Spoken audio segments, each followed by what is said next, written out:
Le grand oral des grandes gueules. Monsieur Dave est avec nous. Merci de votre accueil et bonjour. Bonjour Monsieur Dave, comment allez-vous? Quelle idée de refaire un disque de chansons originales? Alors qu'on parle de la réforme des retraites. Ah, si j'avais eu un retraite de cadre, je me serais peut-être arrêté. Vous n'avez pas votre trimestre ou quoi? Vous n'êtes pas à l'abri du besoin? Vous n'avez pas votre trimestre? Et on n'est même pas à l'abri d'un succès. C'est ça qui m'intéresse. Alors cet album, il est assez étonnant parce que il y a des chansons engagées. Ce qui est quand même un peu une première chez vous. Notamment cette chanson qui fait beaucoup parler, la fille aux deux papas, puisqu'on est en plein débat sur la PMA, voire la GPA. Qu'est-ce qui vous a poussé justement à chanter cette chanson écrite par Patrick Loiseau? Mais parce qu'il y a Marc-Olivier Fogel, depuis l'Eurovision en 2003, est devenu un de mes proches. Et donc, il vient me voir, il vient nous voir dans notre maison dans le Vaucluse. Et il y a 2-3 ans, il est le parrain d'une de ses filles, Mila. Il a demandé à Patrick Loiseau de faire une chanson. C'était mignon. Patrick l'a fait et on avait à ce moment-là pas encore un projet très précis pour un album, qui est donc venu après parce qu'un jour, Renaud, que je vois pas mal là-bas, parce que lui, c'est le René Char d'aujourd'hui, en fait, de l'île sur la Sorgue. Et il a dit dans un dîner où il est toujours un peu prostré, il se disait, il faut quand même un de ces jours que je fasse un disque. Il dit, ah oui, la France n'en peut plus, c'est vraiment urgent. Donc, c'est vraiment foutu de ma gueule et ça m'a un petit peu piqué. Il dit, bah, tu vas voir ce que tu vas voir. Et donc, il a écouté après, notamment cette chanson. Et comme, évidemment, comme on dit aujourd'hui avec un mot un peu éculé, c'est une chanson sociétale, il a voulu écouter d'autres chansons, notamment une chanson qu'il aime beaucoup qui s'appelle Quittons-nous bons amants. Et suite à ça, il a dit, je produis. Et je croyais encore qu'il se foutait de ma gueule. Non, non, il a vraiment produit. Donc disque produit par Renaud, ouais. Chanson inspirée par Marc-Olivier Fogiel. Et c'est une chanson qui en fait répond à tous ceux qui s'opposent à ce changement finalement sociétal. Parce que j'ai noté ça, vous dites, à un moment donné, vous chantez « Dans son cœur tout est clair et la sainte famille machin qui croit savoir où est le mal, où est le bien, elle n'en a rien à faire, au contraire, elle a tous ses repères ». Oui, j'aime beaucoup les citations de Brassens, évidemment. Et puis, comme ils disent aussi, un clin d'œil à Aznavour. Et c'est vrai que c'est pas une chanson qui prend tellement parti, mais c'est une chanson, surtout moi, ce que je retiens de cette famille, c'est-à-dire Marco, François, Mila et Lily, que c'est une famille heureuse, avec des enfants équilibrés. Il y a d'ailleurs maintenant en étude, parce qu'on commence à avoir un certain recul quand même sur le phénomène. Et il y a notamment 2 psychiatres, pédopsychiatres, qui ont envoyé un dossier à l'Assemblée générale. Les enfants nés sous GPA sont souvent plus équilibrés et plus conscients d'où ils viennent, d'où ils sortent. Fatima Ibounoua. Moi, ce qui me gêne un peu dans cette chanson, c'est que j'ai l'impression, vous critiquez le catéchisme de la Sainte Famille machin, mais pour en proposer une autre forme de catéchisme avec cette chanson qui est très, qui voit la question par le tout petit bout, par une seule famille. Et de cette famille-là, on fait une généralité. Et finalement, moi, ça me... Alors, je vous conseille de lire le livre. Je vous conseille de lire le livre de Marc-Olivier Fogel, parce que dans le livre de Marc-Olivier Fogel, il ne parle pas de lui, il parle aussi de lui. Oui, mais je parle de votre chanson. Oui, et moi, je vous parle du phénomène GPA. Et dans ces autres chapitres, il parle de toutes ces familles, pas d'une famille. Donc, c'est-à-dire que c'est un phénomène mondial. On peut le faire d'une manière plus ou moins confortable. Et c'est là où il y a un problème. Je suis d'accord avec vous, c'est un problème d'argent. Mais sinon, il y a des manières de le faire moins cher. On peut le faire même avec sa grand-mère, si elle peut encore le faire. On parlait à l'instant de la tribune dans Libération pour la condition... Vous ne rebondissez pas sur ce qui vient de dire. Non, il a autre chose à faire. Oui, il ne peut plus répondre, il a âgé maintenant. Depuis le temps qu'on se croise. La condition animale, il faut un ministère de la condition animale. Je reviens simplement à ce qui était nos sujets d'actualité. Oui ou non? Vous avez signé la tribune de Libération? Ouais. J'ai toujours un peu peur de légiférer à n'importe quel sujet, notamment étant hollandais, toujours néerlandais, j'ai pas changé de nationalité. On a légiféré au sujet de l'euthanasie et ils regrettent un peu, ils ont envie de faire marche arrière. Alors, il faut laisser faire aussi un peu les gens et leur donner une certaine manière de s'exprimer, de faire, et aussi pour les animaux aussi. Moi, j'ai peut-être honte, mais surtout après avoir lu le livre de Gisbert, je suis carnivore, j'aime manger. Vous avez honte de manger de la viande? Parce que je ne sais pas exactement comment ils ont été assassinés, si vous voulez. Donc, si c'était fait d'une manière propre... Ah oui, assassiné. C'est le mot un peu. C'est un meurtre. Je choisis mes mots, je réfléchis avant de parler. Tout dépend. Vous pouvez connaître l'origine de la viande que vous consommez. Mais à chaque steak, ça ne peut pas aller à l'abattoir non plus. Hein. Oui, il ne sait pas forcément dans quelles conditions l'animal a été abattu. Mais vous parlez d'assassinat. C'est-à-dire que vous n'êtes pas devenu végane? Non, parce que moi, je demande pardon à mon steak. Non, sans déconner. Excusez-moi, mais c'est tellement bon. Je reconnais celle-là. Chaque steak valait, vous dites pardon, petite Excuse-moi, prière. mais j'espère que ça s'est bien passé pour toi, mais j'ai faim. Elle est bonne. Barbara Lefebvre. Oui, moi je pense que vous allez quand même rester dans l'histoire de la variété pour des chansons comme Vanina, comme Du côté de chez Swann, etc. Je ne sais pas si vous allez vraiment rester dans l'histoire de la variété pour cet album-là, parce que finalement, les chansons à message, c'est intéressant quand c'est très urticant, quand c'est très provocateur. Mais là, c'est quand même assez bien pensant. Je vous interromps, je suis pas... Il manque peut-être plus que l'écologie. Il n'y avait pas une chanson écolo dans votre Cette chanson a d'une immense intégrité que vous avez clairement pas ressentie. Je suis un peu... tout en ne pas me comparant à Aznavour. Évidemment, Aznavour, à un certain moment de sa vie, il faisait des albums parce qu'il avait envie d'en faire. Et il ne se posait pas les questions, est-ce que ça va marcher? Et en plus, il ne fait pas partie de ceux qui veulent laisser des traces. Je ne suis pas un limace, donc je ne veux pas laisser des traces. Je veux juste faire ce que j'aime. Je suis une hédoniste, enfin, il ne peut rien pour rester latin. Et j'avais envie, à ce moment-là précis, de faire cet album. Quand Renaud a fait son album, qui a fait plus de... D'ailleurs, l'album de Renaud sort 20 novembre, et qui est exceptionnel, je vous le conseille vivement, pas seulement parce qu'il est mon producteur, mais parce qu'il est bon.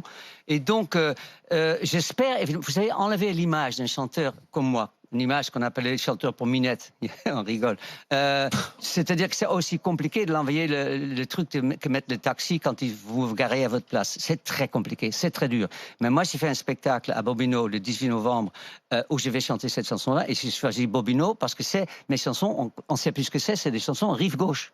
C'est pas de son rive droite, donc j'ai pas fait l'Olympique. Mais justement, c'est intéressant ce que vous dites, chanteur à minette, etc. Non, mais parce que dans ces chansons que vous chantiez dans les années 70-80, vous ne faisiez pas état ni étalage de votre vie personnelle, de vos orientations personnelles. Ça intéressait d'ailleurs, excusez-moi, mais ça intéressait pas les gens. On s'en fichait complètement parce que ce qui intéressait, c'était l'artiste, c'était la musicalité, c'était la joie, les refrains de ces chansons. Est-ce que vous pensez vraiment qu'aujourd'hui, si vous démarriez aujourd'hui dans le show business, vous pourriez écrire des textes comme ça en étant qui vous êtes et en n'ayant pas envie d'étaler votre vie personnelle et de chanter Vanina ou Du côté de chez Swann, Les jeunes filles en fleurs, alors que c'est pas forcément votre tasse de thé, Les jeunes filles en fleurs. Eh ben, aujourd'hui, est-ce que vous pourriez chanter ça? Aujourd'hui, on demande à tout le monde d'être dans la transparence, dans l'intégrité absolue. Et finalement, excusez-moi, mais du coup, c'est pas très fun non plus la variété française. Où est passé le fun? Je suis un peu d'accord avec vous, ouais. Mais je me réveille tout le matin à 5 heures, ce qui peut être un signe de dépression, je sais pas, même un peu déprimé, parce que je me demande comment dans ce spectacle que je vais faire, je veux amener du fun et de l'énergie. C'est un peu la question que j'allais. C'est un peu la question que j'allais. Je suis tout à fait d'accord avec vous là-dessus. C'est une question que je me pose, et je pense que ça serait dans ma manière d'être, ça sera plutôt entre les chansons que pendant les chansons. Je suis avec vous. Mais on ne peut pas ne pas être un peu mélancolique quand on a 75 ans et que l'âge moyen de l'homme est de 82. Il me reste plus beaucoup. Donc, j'ai vraiment fait ce que j'ai eu envie de faire. Je ne me suis pas posé une question sur l'efficacité, qui est un gros mot pour un artiste. Mais ça c'est une grande liberté. Et justement, pour aller dans ce sens-là, qu'est-ce que vous regrettez le plus de ces années fastes, des années 70, 80 dans l'industrie du disque précisément? Je regrette évidemment l'insouciance et en fait, en même temps, c'est bien d'être insouciant et inconscient aussi. Je regrette en moi-même d'être lucide, parce que comme toutes les qualités, à une certaine dose, ça devient un défaut. Mais j'y peux rien, on m'a fait ainsi. Donc, j'ai juste envie d'être vrai, quoi. Puis poi vediamo, comme on dit en italien, on verra bien. Mais vous avez sûrement raison de ce que vous dites, mais je pense que vous allez être surpris. Venez me voir, à 80 €, vous avez une très bonne place, dans le carré d'or. Je ne sais pas s'il en reste. Mais l'album s'appelle Souviens-toi d'aimer. Alors vas-y, pardon. Je laisse la prof de français. Souviens-toi d'aimer, c'est l'abbé Pierre. Oui, alors, mais justement, parce que vous dites... Vous aimez beaucoup l'abbé Pierre. J'aime beaucoup l'abbé Pierre, effectivement. Sans doute. Longtemps pour la part. Mais sur... Invité. Non, effectivement, il y a une sincérité dans votre façon d'aimer à vous, qu'on découvre. Et ce que je trouve assez intéressant, dans, par exemple, le morceau 3, Inséparés, où vous faites une déclaration d'amour qui vous ressemble finalement. C'est très paradoxal. C'est un peu comme les amants. Quittons-nous bons amants. Voilà, quittons-nous bons amants. On a l'impression que vous vouliez aussi surtout chanter ce paradoxe-là, que c'est un album adressé à quelqu'un aussi. Mais sur cette ambiguïté, parce qu'on vous voit, on vous connaît comme quelqu'un d'assez, comment dire, léger. On a l'impression que vous êtes léger, mais là on voit une gravité, parce que même si on dit quittons-nous bons amants, séparés, voilà, on peut se quitter, s'aimer quand même, comme si vous étiez assez libre. Moi j'ai l'impression en vous écoutant qu'au contraire vous êtes vraiment un angoissé de l'abandon. C'est-à-dire, on entend autre chose que ce que vous dites, mais pendant tout l'album. On est très complexe tous, vous savez, mais dans les chansons Quittons-nous bons amants, qui est une de mes chansons préférées de l'album, ça se terminait sur Quittons-nous bons amants, et j'ai demandé à mon compagnon et parolier Patrick Lejeune, non, on ne termine pas comme ça. Et j'ai demandé de la jeter dans un an, dans 10 ans, pour avoir encore un petit peu d'espoir. Et dans, par exemple, Il n'y a pas d'amour heureux, chanté entre autres par Brassens et François Hardy, donc un poème d'Aragon, évidemment. Aragon termine pas sur Il n'y a pas d'amour heureux. Il se termine sur Il n'y a pas d'amour heureux, mais c'est notre amour à nous deux. Il y a une ouverture. Et c'est l'ouverture qui m'intéresse, sans aucune arrière-pensée. C'était mieux avant? C'est un album nostalgique? C'est un album il y a de nostalgie, parce que dans toute la nostalgie de ce qu'on fait aujourd'hui, dans 15 jours, je dirais, c'était bien et tout. Mais dans la nostalgie, il y a aussi algie, il y a aussi douleur. Donc c'est un mélange de deux. C'est évident, mais c'est ça ma vie. Quand je dis c'était l'album de la nostalgie, c'est-à-dire de regretter ce temps-là, pas par rapport à l'âge qui passe, mais se dire, on a vraiment une époque formidable par rapport à celle qu'on vit aujourd'hui, quoi. Est-ce que c'est votre état d'esprit ou pas? C'est-à-dire que quand je marche au milieu des tags dans des endroits que je trouve plutôt jolis, je regrette, même si parfois il y a des tags pas mal, mais c'est vrai que j'ai l'impression de vivre aujourd'hui un peu Blade Runner, quoi. Ça m'inquiète un peu, c'est normal. J'adore le monde cosmopolite, donc je pense pas que je regarde derrière moi. Je regarde derrière moi, à partir de l'âge de 50 ans, en gros, on sait que la vie est une maladie sexuellement transmissible et qui se termine par la mort. Donc ça, j'en suis très conscient. Notamment, il y a une chanson sur l'album sur mes amis morts du sida. Et évidemment, j'ai vécu ça, j'avais 50 ans, j'étais confronté à la mort au quotidien. 80% de mes amis sont morts du sida. Donc, ça met un ombre sur la vie, inévitablement. Mais heureusement, comme dirait De Gaulle, il y a des beaux moments quand même aussi. Tu peux toujours t'asseoir sur une terrasse à Saint-Germain ou dans d'autres villes si vous n'êtes pas de Paris et regarder les gens et les critiquer méchamment, c'est toujours possible. Vous avez des amis dont vous parlez librement de votre entourage, dont Marc-Olivier Fogiel, qui ont des enfants. Pour quelles raisons n'en avez pas vous n'en avez pas eu? Parce que je suis une PD et qu'à cette époque-là, on n'y pensait pas. Et surtout, je prolonge ma question, et surtout si aujourd'hui vous faisiez le choix d'en avoir, est-ce que vous pencheriez pour l'adoption ou pour la GPA? Alors, la première chose que je dis à Marco quand il m'a parlé de l'éventualité de faire des enfants, je dis, mais pourquoi tu n'adaptes pas? C'est vraiment une réflexion d'ignorants. Ils ne peuvent pas adopter, on ne leur donne pas. C'est aussi simple que ça. Ils ne peuvent le faire que... J'ai des amis qui l'ont fait. Ils ne peuvent le faire que s'ils font semblant d'être seuls. Qui commencent donc l'éventualité d'avoir des enfants en mentant. Et ça, il n'avait pas envie de le faire parce que c'est un garçon de grande droiture. Donc à ce moment-là, j'ai compris qu'il fallait le faire. Puis j'ai mieux encore compris en lisant son livre. Mais ça reste pour moi un problème. Mais pour le premier partie de votre question, les gays, comme on dit si joliment, de mon âge, n'y ont jamais pensé. À partir du moment qu'à l'âge de 19-20 ans, on se rend compte qu'on est plus intéressé par les garçons que par les filles, on sait qu'on ne va pas avoir des enfants. Moi, mes parents avaient des amis hétéros, normaux, comme on dit, qui n'avaient pas d'enfants. Ils en parlaient toujours avec une forme de compassion, comme si c'était triste qu'ils n'en avaient pas.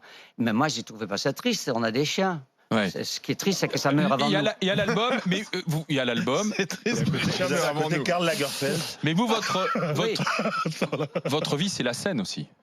Avant tout. Avant tout, ouais. Vous continuez de tourner, d'être sur scène. Comme tous les vieux chanteurs, c'est-à-dire que la scène est un moment, et ça les gens peuvent le comprendre, c'est un moment de nirvana total, parce que tout le monde comprend l'ADN, mais il n'y a pas que l'ADN, il y a aussi l'endorphine. Moi, j'ai vu Annie Cordy, que je salue, boiter toute la journée, monter sur scène et danser la bonne du curé, sans aucun problème, parce qu'il n'y avait plus de douleur. Moi, je suis déjà monté sur scène enrhumé et j'ai quitté la scène guéri. Et en plus, on nous paye. On est bien que sur scène?